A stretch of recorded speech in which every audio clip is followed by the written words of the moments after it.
a good first day of practice. I was pleased with what I saw. Players played fast, and it was efficient. We had a very productive day. You can tell the players are in really good shape. Coach Novak and the staff have done a phenomenal job with these guys getting in shape, mentally and physically, and they showed that they were able to play fast today, and we finished strong and really good effort on special teams as well. We had meetings. Yesterday was report day. We had meetings pretty much all afternoon, and if you saw on social media, the players got a chance to see the new locker room, and that was pretty exciting. It was you don't really get that type of excitement in the locker room unless it's after a big win. It was very, very similar type of feel. So I was happy for the guys to finally get back home, and so we'll be in there from now on in preseason camp and throughout the season. Like I said, the Big Ten Media Day last week, I'm excited about this team. We got a lot of talent and a lot of good players, really good coaching staff, top to bottom. We have a lot of work ahead of us. So with that, I'll open up for questions. Got some water over here.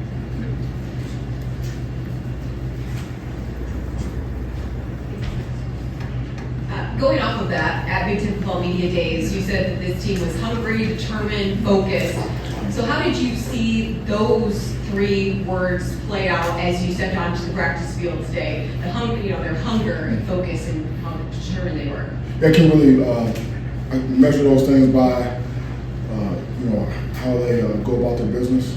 The coaches and players, the meetings, preparation for meetings. You come in, the guys they're ready. They got the notebooks out. They're ready to go. They're sitting up straight. Transition between meetings. You go from the team meeting to the special teams meeting, O&D. Guys are on top of it. They're moving quickly. And then, how they transition on the field from drill to drill, working with a sense of urgency, and how they finish plays and finish drills. That was a big point of emphasis. Start to finish, guys are finishing through the line, finishing through the cone, and that shows me that they're hungry, they're focused. There's a sense of urgency. No, that depth is another thing you've talked about since you've gotten here and addressed that. You said this is the deepest team. I know it's one day at the practice field, but how do you see that the depth of this team kind of playing out? Yeah, much improved. I mean, I was just talking to one of my good friends who's an NFL personnel guy, NFL scout, and that's the first thing he mentioned to me. He's been coming here every year, even before I got here, and he could tell that we've had some players, especially on the defensive line up front, and so it's really evident in those two areas: offensive line, defensive line. Bigger guys, more guys available and capable, and we also added 3 running backs. So we definitely have a lot of competition in each position.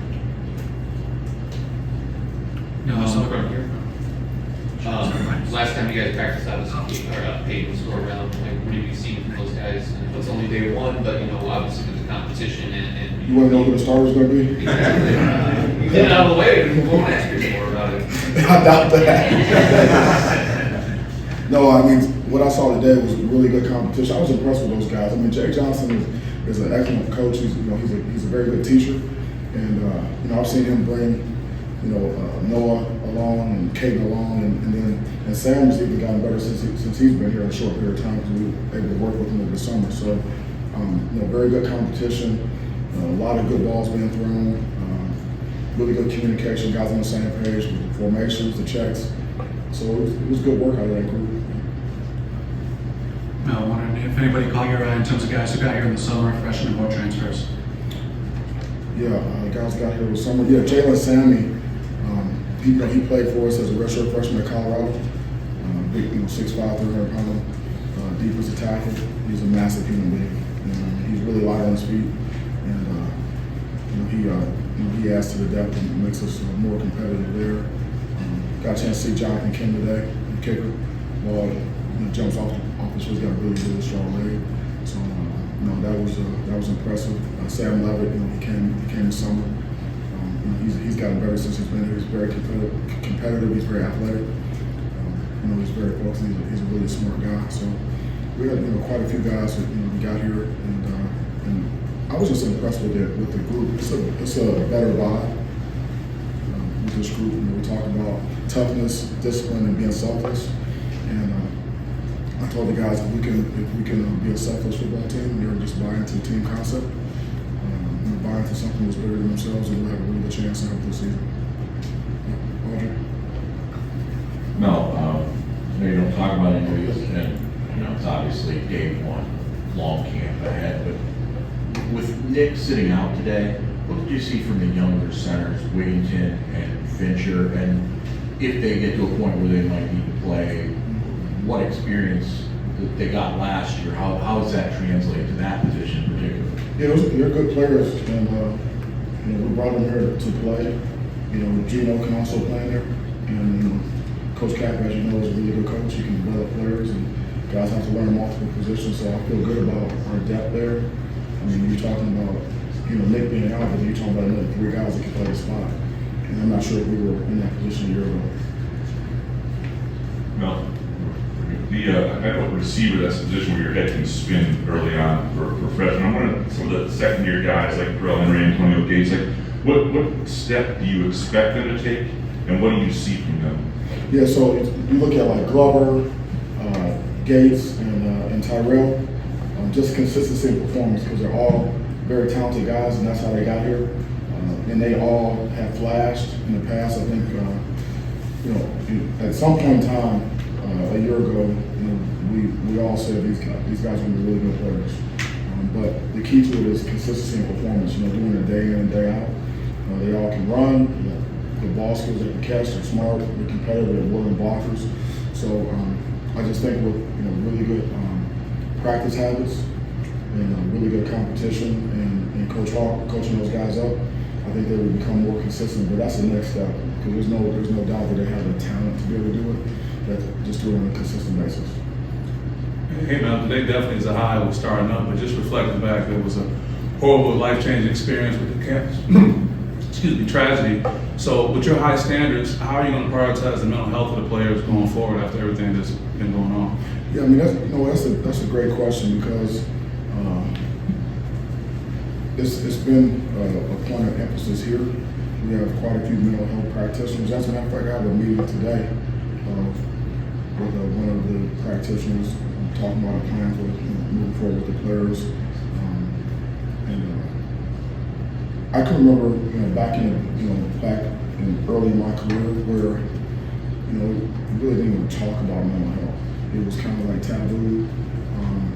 Guys didn't want to come forward, say things. They didn't want to go see anybody. They didn't trust. Even some coaches didn't. They didn't want guys talking to the players, or maybe thinking maybe you're going to make an excuse for the players, things like that. But it's not like that here, especially. And so, even going back, Lonnie Rosa has been here for years and years and years. And back here in '97, '98, when I was a graduate assistant, he was involved with the players, and it's just grown. He goes like he was one guy, now we have a team of men and women working with our players with all types of mental health issues, and then actually also like performance type things to enhance performance. And so it's and our players, they don't countless guys come forward and say, hey, coach, can you put me in contact? Someone I can talk to, or you ask the player, hey, do you want to talk to someone? And they'll look at you and say, yeah, I'd like to talk to someone. Say, okay, boom, and make a call, and then we'll get them in like the same day or the next day. So it's in our new facility. We're going to have a dedicated space, like where our players' lounge is now, where it used to be. That's going to be converted to the offices for the mental health for the student athletes. So have multiple entrances, which is important. And this for all the student athletes, different ways to access it, which makes it just a lot easier and more comfortable for the student athletes to get in there, get out, get the help that they need. So I think our athletic department, I know Alan Haller has been a strong advocate, and it's only getting better. So I feel really good where we are. We always can get better, but I feel like our players and our coaches are very well supported. Great, thanks so much. Yeah, thank you. You mentioned the vibe feeling better. It was talked about last week with some of the players as well. It feels better this year. And I know there's a lot of off-season camaraderie, all those sort of things. Can you pinpoint maybe last year things that you saw that said to you, hey, we need to become a tighter team. We're missing something. Can you recall if there was a moment where you're like, hey, we're missing this and we need to create that more, and what steps you guys have done to do that, and why it's important? I'm not sure if I could point to an instance, a particular situation or a point in time. I just know that in order to have a good football team, you have to have a really good team chemistry, and so obviously, if you have to improve in areas, and that's one of the first areas that you look to is like, okay, do these guys care about each other? Are they team oriented? Are they selfless? Do they trust the coaches? Do the coaches trust them? Do they trust each other? Do we have a good ability to hold each other accountable? And so we're very intentional about improving in all those areas, and it's showing right now. And for the players to say that it feels different, they can tell. That means that it's actually working. It's actually happening because the players don't lie. Going off of the good vibes talk, it seemed like yesterday was a perfect time to unveil the new locker room on the eve of fall camp. How did you maybe see the players have a little extra pep in their step as well after seeing this brand new locker room for them? I tell you what, it was interesting. That was my first experience in all the places I've been to see players going to a new locker room. I've seen it on social media and things like that. That was my first time seeing it live and in person, and it means a lot for our team. It means a lot for our players, but it means a lot for our program. One of the first things that Coach D'Antonio told me once I got here in that February 2020, he said, "Hey, Mel, you got to get a new facility. You have to get that done. You got to get that done here." And I knew that when we were towards the bottom of the league, it's really hard to recruit that way. Because not only do you want to get the players here, but you want them to have a good experience while they're here. In a locker room like that, that shows a commitment to excellence and pouring into our players and caring about them and wanting to have the best facilities. There was we've been displaced, so our players before yesterday, their locker room was in the stadium, and that created some challenges. I mean, the guys catching the bus, riding bikes, taking scooters from the locker room to the meeting room is not a good situation. And before that, guys were spending an hour and a half, 2 hours after practice in the locker room, and that's a big part of the team. It's the guys having a home, and it was not like that. And the players complained about it, and they knew that it was just necessary. But they brought it up to me, several players saying, we need to have our space where we can come together. And so I think that was all of that. It's kind of part of that excitement that we saw yesterday. It wasn't so much that hey, I got a new locker, but we have our home back. I think it's probably more important. Mel, I think you have 25 practices before the That's first right. game. That's right. How is day one this morning different than any other animal, if any? Yeah, day one's always special. I mean, the guys, we all work in the out of season, and to get to the point where we can get to the first practice in fall camp and have a chance.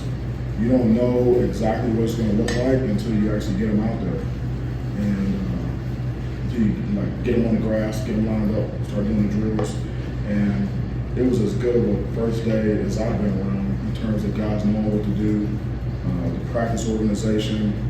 I mean, I took very few notes today in terms of what we need to improve in the practice organization, the attention to detail. All that was there, and there's a lot of nervous energy. Especially with some of the young guys. We've got new coaches out there too. We got new coaches. We got new young coaches. Like I saw Antoine Simmons out there. I said, "Hey man, I was you in 1997. First day, same field right here. first day of practice, trying to start a career. So it's an exciting time, for everyone. You got some of the older guys. I think we had like 35 guys stand up this morning. They raised their hand. They're 6-year, 5th-year, 4th-year players. So we've got guys, like I said, like Noah Kim, Jordan Simmons, guys. You guys were here. When I got here, it was our first time. This is year 4 for us, and so you got guys that have kind of been through it. Been through COVID, been through 11-2, been through 5-7, and now we have an opportunity with more depth and more talent to really do something with this team. So, the first day is a time to get out there and get to work. And it's one day at a time. You haven't lost your voice yet. Now, yeah, I'm trying to like bring it from here, as opposed to right here. So, I plan on not losing it this year for the first time in 27 years. Mel, I'm worried about a guy, Kyrie Crump. Who's back, first practice since October. I'm wondering, first of all, his journey to get back to the field, what that has been like, and has there been any reassessment on the Big Ten on the 8 games for this year, or is it pretty much he's going to miss those first 8 games? And what can he bring for you guys? It's pretty much what it is. I mean, I haven't seen I haven't heard anything or read anything or got any emails or anything about any reassessment. So, he's back. He's learned, and he's back on our team, and he's out there practicing. So, and he stayed the course, and he's supported by his teammates and by the coaching staff. The running backs, Nate Carter, obviously, is new. There's videos of him squatting like 600 pounds. I know, it's crazy, isn't it? Yeah, what has he brought to the room, the running back room, but also the weight room too for you guys? Yeah, well, I mean, he came in the weight, he walked in the door ready to work, and he was very impressive in the weight room. I mean, if you see the guy, he's built pretty well. He's a good player, and he's not very talkative. He's just a really hard worker. He gives a very strong effort in special teams and on offense. And in the spring, he ran the ball hard and got some tough yards. He's got some burst and acceleration through track. He's got good vision, and he's got good ball skills. He can catch the ball, and he's a willing blocker and pass pro. So he's a good addition. And we'll just see how he develops. But I'm glad he's here. Certainly. Well, 100 years of Spartan Stadium. That's right. Long before the woodshed or anybody in this. Long before you. Even 2 years before me. Not that long. How much do you guys know about the history and the great moments of this place? And would you consider bringing back like one of the heroes of great games before every home game? Before every home game, that's a pretty good idea. You got Matt Larson there, is good. They can take that to LaRonda. And maybe a good idea. I think you should huddle up with them and maybe come up with something. I'm not sure how much our guys know about going way back, but I think we all know how special Spartan Stadium is in the woodshed, and a lot of good football played in there. And we just had the former players back just recently, last weekend, and they come back from all eras. Way back guys, and there's a high standard of performance in that stadium. And I played golf with Kirk Gibson in an outing a couple weeks ago, and he'd be the first to tell you, he's like, hey, Tuck, what type of team we got this year? Got anybody to go across the middle? He started calling out plays, when this play come across the middle, all I got to do is catch it, beat the safety, that's a touchdown. He's reliving those moments in that stadium. So, it's important. It's tradition is important. I was talking to one of our donors last night, and we was talking about the Big Ten, and she was asking me about the difference between the Big Ten and the SEC and all that. And she's growing up as a Big Ten fan in Iowa. We were just talking about the tradition of the Big Ten and the stadiums and the bands, and just the standard of performance and Big Ten football just feels a certain way, it looks a certain way. The expectation is that, you know, the games are played a certain way. And Spartan Stadium is just, you know, it just embodies all those feelings, all those emotions. You know, I met a lady, I ran into a lady at Whole Foods last night on the way home, and she was saying that they've been like season ticket holders for like 40 years and stuff like that, and she was couldn't wait for the season to get started, and she said, you know, it was just a special time of year. So, you know, 100 years. It's also a good reminder, you know, for players and coaches that, hey, you know, Michigan State's going to play football whether we're here or not. You know, what's our legacy going to be while we're here? You know, and it's a high bar, very high bar. Time for a couple more, if there's any.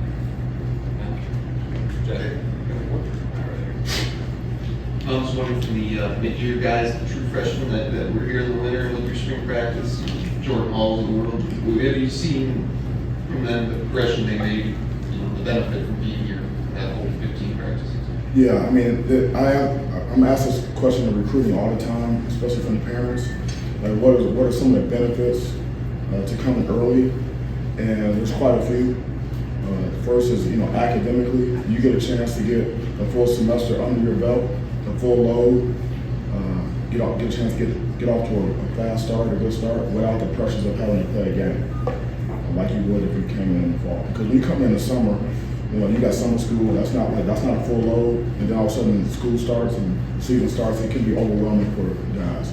You also get, you know, 8-9 weeks of strength and conditioning, and during those times we're able to meet with guys and introduce the scheme and philosophy and culture and things like that, and then get 15 spring practices, you know, Tuesday, Thursday, Saturday over 5 weeks to you know, learn the playbook and learn, you know, how we practice and get in there competing and things like that. And so, you know, guys like you mentioned Jordan Hall, you know, he was one of those guys. So he can, you know, go in the finals, have a discretionary time off, come back to the summer program another 8 weeks, and he already knows the playbook and he's in shape.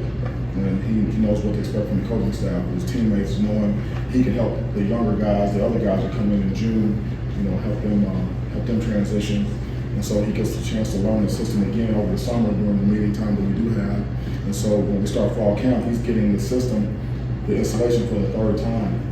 You know, so that gives him a much better chance to be able to compete, to play, and earn a role out there. So, and you see that when he comes in, he was never a guy. He in particular was not a guy who seemed overwhelmed by, you know, like the magnitude. It didn't seem like it was too big for him.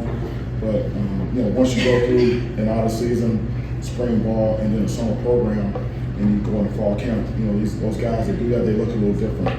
You know, they're just kind of just their focus, just being able to sustain and practice, you know, move from one play to the next more consistently. It's just, you know, it's a benefit. And he's, you know, all those guys that come mid-year, and I think you're gonna see, because of some of the rule changes, you're gonna see more and more guys coming mid-year. Even some of these high schools that have not allowed that, you see it in recruiting, they're starting to change their policy so that the kids can get out mid-year, because the kids, they won't go to those high schools if they can't graduate early.